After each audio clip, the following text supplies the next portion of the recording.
Karnataka school examination and assessment board SSLC question paper set 1 2024-25 third language English हिस्सा दोम सवालात 29 था 38 आसान उर्दू जबान में हल। तो चलिए शुरू करते हैं हम हिस्सा दुवम का रोमन सवाल नंबर 5 से। हमारे आरसीज हैं यहाँ पर। Read the following extracts and answer the questions that follows. तो पहले भी जैसे मैं बता रहा था कि सेकंड सेट में कि अभी पहले जैसा मशकों में से एक्सट्रैक्ट्स नहीं निकाल रहा बल्कि असबाक के पोएट्री के अंदर के निकाल रहा, प्रोज के। 29 हियर आई एम, तो ये कुल 5 रहते हैं, इसके 3 मार्क्स के हिसाब से 15 हो गए। तो ए who does I refer to? Here I am. Who does I refer to? Minister राक्षसा। I refer to Minister राक्षसा। यहाँ I से किससे मुराद लिया जा रहा है? मिनिस्टर राक्षसा से। Who was it said to? Who was it? Who कर बोलते किसको कहा गया? तो टू चाणक्य, उन्हें ठहरा था ना जी वहाँ चोटी छोटले को कतरने से चंदन दास को मार्केट में को कहा गया। सी when did it say? when बोले तो कब, टाइमिंग का सिखा है ना, when कब। when the order to cut off Chandan Das head was read out loudly, ये कब कहा गया?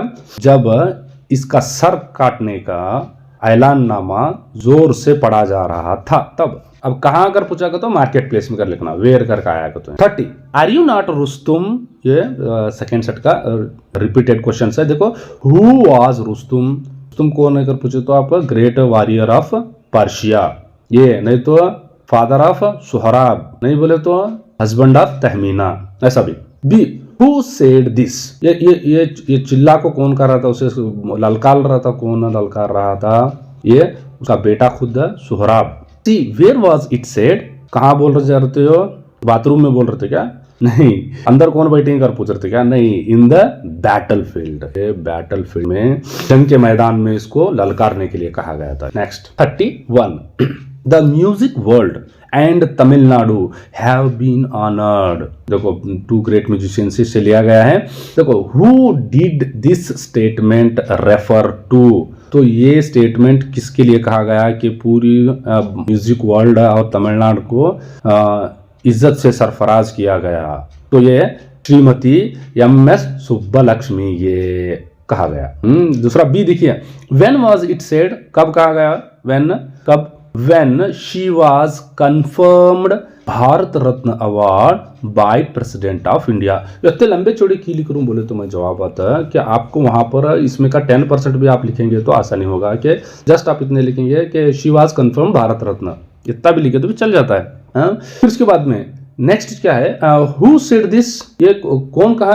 ये doyen of Karnataka music Chemmangudi Srinivasa Iyer बोले, तो एक बड़ा दिग्गज कर्नाटक म्यूजिक के बड़ा दिग्गज कौन होते हैं? यस श्रीनिवास अय्यर ने इसको कहा था। Who. Next 32 move on pick pocket, move on, तो ये देखिए ये भी इसको भी क्या करे से असबाक से निकाले से, मशकों में नहीं है। Who is the speaker here? One of the policeman, तो उसको वो 2 पुलिसमैन है, एकला चीफ था ना, तो उसमें से एकला बोलता move on pick pocket, move on. दूसरा whom did he call as a pickpocket, क्या इन्हें असल में भी पिक पॉकेट रहता, क्या चोर रहता क्या? ये नहीं, ये बंदा क्या है? तो फिशरमैन है, जिन्हें बोझगरा का इन्हें मच्छा पकड़ने वाला, to fisherman. Why did he say this, क्यों कहा इसने ये? देखिए तो sea fisherman selling the king's ring with letter engraved on it and it has a magnificent gem। ठीक, why did he say this, क्यों बोले तो बस सिंपल क्या कर, तो उन्हें किंग की रिंग सेल कर रहा था मार्केट में टच, लेकिन ये सेंटेंस कंप्लीट होना कर इतना सभी लिखे सो। 33 no let us play for it is yet a day and we cannot go to sleep। लेकिन आज हमारे बच्चे उल्टा करते हैं, मोबाइल एक छीन ली को, अभी भी मैं एक 4 फायर फाइट के लेवल खेल को सोता हूँ। ये बच्चे खेलने के बाहर खेलने की बात कर रहे हैं। Who said this line? इसने कहा the children said these lines। उनको खेलने का था ना जी, नर्स को बोल रहे थे ना। हाँ next who cannot go to sleep, पहले देखो who said this line वो 6 सवाल है, जवाब भी देखो नेक्स्ट सवाल भी वो चाह रहा, the word refers to be children, दोनों चिल्ड्रन चाहना। Next see why did they say so, उन्होंने ये जुमला क्यों कहा? The children said so because they wanted to play for some time. अभी थोड़ा वक्त वो खेलना चाहते थे। अब रीजन पूछा तो क्या बोलना? सूरज अभी भी गुरूब नहीं हुआ, सनसेट नहीं हुआ, अभी बकरियां शिप्स ऑन हिल हैं और अभी भी परिंदे फ्लाइंग कर रहे हैं। ये रीजंस पूछा। तो नेक्स्ट है सवाल नंबर हमारा 6, कोट फ्रॉम योर मेमोरी। तो इसमें से 2 तो एक फिक्स रहते हैं, तो कोई भी 2 में से एक आप अच्छी तरह से याद कर ले तो कोई मसला नहीं। A lily of a day is a fair for in May, although its fall and die that night, it was the plant and flower of light। देखो डे में नाइट फ्लाइट, ये रिदम है, ये तरन्नुम पैदा करते हैं। In a small proportions we just beauty see and is a short measures life में परफेक्ट बी। सी बी दोनों आ गए ना सर।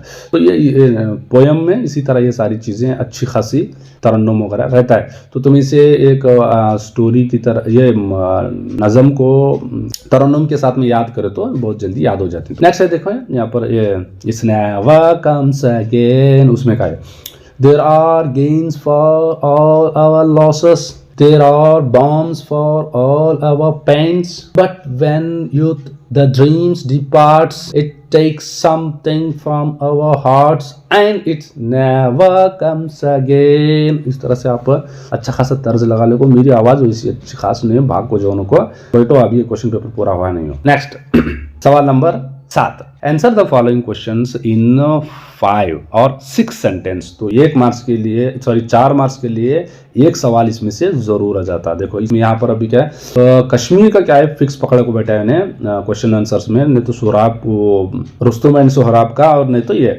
इसे अच्छा तुम्हें मजबूती इसके साथ में से पक्का कर लो। 35 floating gardens are unique, explain. तो ये फ्लाउटिंग गार्डन्स के बारे में सवाल है, तो कौन कौन से भी अलग अलग तरीके से भी पूछा कर तो भी तुम्हें ये लिखने का। फ्लाउटिंग गार्डन आया ये लिखने। The floating gardens are unique, ये एकदम यूनिक हैं, मुनफरिद हैं। One and the Dal lake is reserved specially for them. और जो डल लेक है हमारी का एक कोना है क्या है तो इसे सब मुख्तसर कैसे स्पेशल रखे से रिजर्व कर को। The first of the all they make a sort of platform of reeds and anchor it to stakes। मेका लगा को साइड में उसे गाड़ देते हैं, वहाँ ठेका करते हैं एंकर डाल को। Then they bring up mud from the bottom of the lake and place it the little hips on the platform। उसके बाद में दरिया में का जो कीचड़ है उसे उठा कर लेकर कर डाल देते हैं ऊपर डालने के साथ में वो एक अच्छा खासा प्लेटफॉर्म टाइप बनता है, हिप्स। Finally they plant one of them seedling of vegetables, mostly cucumber के वो क्रीपर्स को बीज को डाल देते हैं। The garden requires no watering and can easily be tended from the end of the boat which extend from them. Boat में lake में चाहिए तो पानी की क्या जरूरत है, होना है तो जरा डाल दें। और what made Sohrab drops the covering shield, ये सेम क्वेश्चन है वहां पर इसके दूसरे में सेट में भी थोड़ा बहुत अलग टाइप में रिपीट हुआ है। तो तुम्हें इसे देखो क्या सवाल पूछ रहा है, कवरिंग जो शील्ड था इसका वो क्यों ड्रॉप किया, उसने छोड़ दिया, नीचे फेंक दिया। तो ये देखिए the first stage of the fighting ended in Sohrab's favour. Actually Rustam को मालूम नहीं मेरा बेटा कर को, नहीं तो इन्हें खुश शो को छोड़ता था, रन दे जा बाजी ले जा, खतरनाक है तो मालूम नहीं तब आप बेचारे को। तो लेकिन एक अच्छा खासा जंगजू को मैदान में हराने के बाद में उसको गुस्सा तो जरूर आएगा ही। This made Rustum very angry, एकदम फर्स्ट क्लास। तुम्हें मास्टर के ऊपर एंग्री होती तो होमवर्क नहीं कर लगा तब खुंदलेगा। तो in this great rage he shouted his name Rustum. उन्हें उसके बाद में ये उसे गुस्सा आया, मुझे मामू मैं मालूम नहीं मैं कौन, मैं रुस्तुम मैं। The moment Sohrab heard the name of his father, he dropped the covering shield। अब उनकी अम्मी बोली थी तमीना देख तुम्हारे अब्बा भी क्या करोगे, तो ये खतरनाक जंगजू हैं, उन्होंने पर्शिया के आर्मी में रहते हैं, सब बोल करती हैं। हम नाम सुने से बराबर उन्हें क्या करोगे तो उसे शॉक हुआ, अरे बाबा इन्हें हमारा अब्बा तो। He felt fainted and sank into the ground, his body bleeding and staining the sands। ऐसे ही क्या हुआ, वो का जो जर्रा था लोहे का उसे उन्हें प्रोटेक्टिव शील्ड था उसे गिराने के साथ में हजरत तलवार चलाए। अच्छा खासा पहले गुस्सा आया था उनको, हारने 2-3 दिन से मारामारी चल रही थी। फिर उसके बाद में उसे खून आलूद कर दिए, फिर बाप बेचारा उन्हें आजू बाजू की रेत भी खून से आलूदा हो गई, स्टेनिंग द सैंड्स।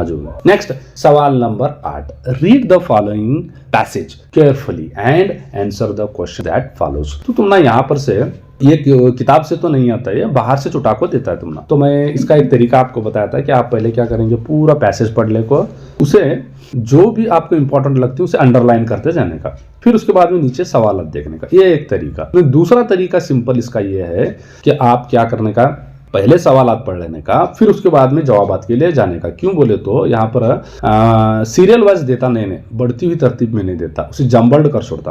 पहला सवाल का जवाब नीचे बॉटम में या तो बीच में देता, और आखिर सवाल का जवाब सबसे टॉप में देता। तो इसीलिए आप ये दोनों तरीके भी जो तुम ना आसान हो वो इस्तेमाल कर सकते। अब नेक्स्ट हमें देखेंगे 9th one 37, write an essay on any one of the following topics 8 to 10 sentence. 4 marks दे रहा तो जरूर आप इसे 10 सेंटेंस या तो उससे ज्यादा ही लिखना, क्योंकि तो बाबा पेपर चेक करने वाले मीम वाले बहुत कम रहते हैं। तुमना मालूम है क्या होता कर बोल को चेक करेगा, तो उसके वास्ते सटीक हो को अच्छा खासा ग्रामेटिकल मिस्टेक करना को लिखना। ध्यान देखिए 3 कौन से दे रहे थे 4 मार्क्स के लिए, use of internet, importance of sports, noise, pollution. तो 3 में से किसी एक को आप आराम से बना को अच्छे खासे पॉइंट्स बना को लिख सकते हैं। इसमें पहले तारुफ होना, उसके बाद में नफ्स मजमून होना और खात्मा खुलासा। लेकिन यूजेस होता दिया करके तो तुम्हारे लिए आसानी होती है, इसमें क्या भी नहीं, सीधा यूजेस होता लिख को छोड़े को तो खत्म। नहीं तो इंपॉर्टेंस ऑफ यहाँ भी सीधा इंपॉर्टेंस लिखना। नॉइज पॉल्यूशन लिखेगा तो पूरा लिखना पड़ता, तुम्हारा डिफाइन करना पड़ता नॉइज पॉल्यूशन क्या, फिर उसके बाद में इसकी वजूहात क्या है, या तो इसके बुरे, फिर उसके बाद में इसके बुरे असरात क्या है, इसको रोक कैसे सकते हो, या 10 सेंटेंस में कैसा लिखने का। तो बेहतर है कि तुम ऊपर के दोनों में से ऐसे टॉपिक्स चूज कर सकते हो। देखो मैं आपके लिए एक मॉडल है यूज ऑफ इंटरनेट चूज करे से। देखो the internet has undergone significant development from the time of its birth to the present. लेकिन जब से वो इसकी जो शुरुआत हुई थी, लेकिन अब तक क्या है तो बहुत जबरदस्त इसमें तब्दीलियां हुई से। Over the period the time the internet has become more interactive and user friendly. तो अभी क्या हुआ बोले तो आप उससे बातचीत करके भी मालूमात हासिल कर सकते हैं और टाइपिंग के जरिए भी मालूमात हासिल कर सकते हैं इसे। क्योंकि तो अब ये क्या करके तो हमारे सामने एक उस्ताद की तरह बैठे से, उसे आप पूछे तो उन्हें जवाब दे देता, उसे इंटरेक्टिव बोलते। It has also helped man in day to day transaction and interactions. तो इसके अलावा भी क्या है हमारे लिए डे टू डे जो ट्रांजेक्शन हैं, जैसे बिजनेस ट्रांजेक्शन बोले तो काम, अब बैंक का काम, दूसरे कौन से भी ट्रांजेक्शन जो हैं वो। The internet is widely used for numerous functions such as a learning. जो न्यूमरस बोले तो लातादाद, या तो आयदाद उसकी शुमार न कर जाते, ज्यादा अक्सरियत वाले फंक्शंस काम कौन से होते हैं, लर्निंग। तो साहब में तुम्हें इतना इंटरनेट के जरिए से पढ़ रही नहीं हो, यूट्यूब वीडियो देख रहे नहीं, हाँ ये भी इसमें है। टीचिंग जो मैं कर रहा हूँ, रिसर्च जो रिसर्च पेपर्स वाले करते रहते हैं, तुम्हें क्या भी हो तो सर्च करते रहते हैं। राइटिंग, अब ये राइटिंग भी आप आराम से टाइप भी कर सकते हैं, वॉइस टाइप भी कर सकते हैं। शेयरिंग, और एक दूसरे को कॉन्टेक्ट शेयर करते हैं ना आप, देख भी पिक्चर भारी है देख भी को शेयरिंग कंटेंट, और उसके बाद में PDF master pages video PDF ये सब भी शेयर करते रहते हैं ना। और उसके बाद में डेटा, या तो डेटा ईमेल करते हैं, ईमेल फीमेल को ईमेल करती तो तुम्हें। के बाद में जॉब हंटिंग, कौन से जॉब कहाँ है जॉब, ये बहुत सारे आजकल वेबसाइट हो चुके हैं इसके, वहां पर। प्लेइंग गेम्स, ये तो तुम्हारा फेवरेट, ये ऊपर के कौन से करेंगे नहीं करेंगे ये, लेकिन तुम्हें करते हैं प्लेइंग गेम्स। मार भी पिछा देख भी हेडशॉट दे प्लेइंग गेम्स। उसके बाद लिसनिंग टू म्यूजिक, ये भी बहुत भारी है, नया लेटेस्ट जितने भी आए हैं सब याद है तुम ना, यो सबका में के छोड़ को। Watching videos, shorts, exploring and finally surfing the internet. उसके बाद में हम चले तो एडल्ट को आप वो सर्फ करते बैठते। Meanwhile though it's makes life easy for people. तो अब भी नहीं यूजेस बोला करके तो पूरी खूबियां लिखना। The internet also Kemps with a lot of pros and cons. और ये एकदम कंक्लूजन है, देखिए सिंपल कंक्लूजन क्या है तो इसके बहुत सारे फायदे और नुकसानात भी हैं। कौन सा भी चीज ज्यादा करे तो नुकसान होने का तो रहे दोस्तों। अब हम 38 लास्ट क्वेश्चंस को आएंगे। इसका ये क्वेश्चन पेपर का लास्ट क्वेश्चन, सवाल नंबर डालना चाहे इसका रोमन 10 38 अहम सवाल है, जीली सवाल है, लिखना चो। Imagine that you are Rani Raja रोरर रॉकेट अब्बर, वो नहीं यक्का कहाँ है कर पूछो को, रानी राजा है सर यक्का कहाँ है कर इस पेटाना में ये हमने बोला imagine that you are Rani या तो Raja Inamdar of standard 10th government high school Mysore. तो तुम्हें ये नाम याद रखना है, एक तो मैसूर, दूसरा रानी राजा। लेडी तुम्हें देख बच्चियां रहे रानी लिखो, लड़के तुम्हें रहे तो तुम्हें भी रानी लिखो, मार्कस ज्यादा देते रहे। उसके बाद में write a letter to your mother about your preparation for the annual examination. तो मॉम को तुम्हें क्या करने का, लेटर लिखने का, देखो मेरी एनुअल एग्जामिनेशन प्रिपरेशन में किस तरह से चल रही, क्या कर। या तो write a letter to your headless masters to issue you study certificate. तो तुम्हें स्टडी सर्टिफिकेट व्यासंग प्रमाण पत्र का बोलती हूँ, तो तुम्हें प्रमाण पत्र कर पता याद रहता तुमने, हाँ वो देखो वो दो करको एक रिक्वेस्ट लेटर है उनको ऑफिशियली लिखने का। तो अब हमें पहले क्या करते हैं, तो फॉर्मल लेटर देंगे मॉम को from Rani Raja government high school Mysore, ये लिखना चाहिए। उसके बाद में डेट तो कंपलसरी लिखना चाहिए। मार्च कहते हैं भाई आज 10 जनवरी 2025। किसके लिए लिख रहे हैं, डियर मॉम, मॉम के वास्ते लिख रहे हैं। यहाँ अगर डैड को पूछा तो डियर फादर, फिर और किसी भी भाई बहन को पूछा तो उनको भी डियर से लगाने का। Dear mother, I hope this letter finds you in good health. मैं अभी जो खत लिख रहा हूँ अभी आप खैरियत से होंगे। I am writing to inform you about my preparation for the upcoming annual examination. Preparation करे तो लिखने का, तो नहीं करे तो क्यों लिखने का, रे चरना राइट। मैं ये जो खत जो लिख रहा हूँ कि मेरी तैयारियां किस तरह से अपकमिंग जो आने वाली एनुअल एग्जाम है उसकी। I have been studying diligently and focusing on all subjects। यहाँ पर बहुत सारा तवज्जो देकर और उसके बाद में ज़कावत के साथ में मैं पूरे सब्जेक्ट से पढ़ रहा हूँ। फेवरेट के होते पढ़े बटे कर तो कन्नड़ा इंग्लिश क्यों पास होने का, उर्दू इतना अच्छा लगता है जी मुझे के, तो बाकी का पास होना तो गया अब मानो। तो सब सारे subject all subjects. Now I am engaging the revision work of the subjects. अब मैं पूरे तो सिलेबस तो पूरा खत्म है, अब मैं क्या करूँ, रिविजन कर रहा हूँ। याद नहीं करेगा तो क्या भी नहीं होने वाला। पूरी एक साल पढ़े तो तुम्हारा वेस्ट, रिविजन नहीं करेगा तो। इसके वास्ते खास करके पॉइंट डालू मैं, where I feel any problem, I take help of the subject teacher। मुझे लगता है कि मुझे कुछ मसला है, I feel any problem, I take help of, जाको मदद ले तो किसकी, सब्जेक्ट टीचर की। I expect that I will finish my revision work in this month। मैं अब क्या करता हूँ, जनवरी में एंड तक का या तो फरवरी एंड तक का ये पूरी रिवीजन हमारी 99 असबाक की खत्म करता हूँ। I also accept that I shall secure at least more than 90। ये दिल मांगे मोर मामूनो, अब की बार 625 पार लीस्ट का नहीं, तो अभी highest maximum marks. Rest is okay, बाकी का सब एकदम फर्स्ट क्लास चल रहा है। कन्वे माई सैल्यूटेशन, ये लिखना चाह भैया, convey my salutation to the father and elders. जो जितने भी हैं हमारे घर सलाम सुनाइए, जितने भी हमारे अब पहले डैड को फिर उसके बाद में एल्डर्स को, छोटे को मोहब्बत और शफकत। नहीं तो तुम्हें छोटे तो तुम्हारे से छोटे कौन नहीं रहेंगे। उसके बाद में लास्ट में लिखने का रिप्ले मी सून, ऐसा लिखने का। देखो मेरे पास जगह नहीं करो बोल को मैं कट कर ले खत, तुम्हें भी वहाँ आउच लिखेंगे, एक पेज में वो लिख को दूसरे पेज में वो लिखेंगे। मैं की मास्टर तू आउच पढ़ाया था तो हम ना करो, चेंज करने का नहीं, ऊपर उसे ऊपर लेने का, इसे नीचे। देखो अब आपके राइट साइड में यू आर सिंसियरली रानी राजा यक्का, यहाँ इधर राइट साइड में, तुम लेफ्ट साइड में तुम्हारे बाएं साइड में यहाँ पर 2 करके देखो, यहाँ मैं ऐसा डाल दूँ यमड़ी मकानदार गांधीनगर हुक्केरी चिक्कोड़ी करको। तुम्हें क्या डालना है यहाँ पर, उन्हें क्या पूछ, ये नाम तो ऊपर डालो तुम्हें, लेकिन नीचे क्या है तो मैसूर डालना तुम्हें, कि तुमने क्या बोला था उन्हें, मैसूर वाले, imagine that you are Mysore.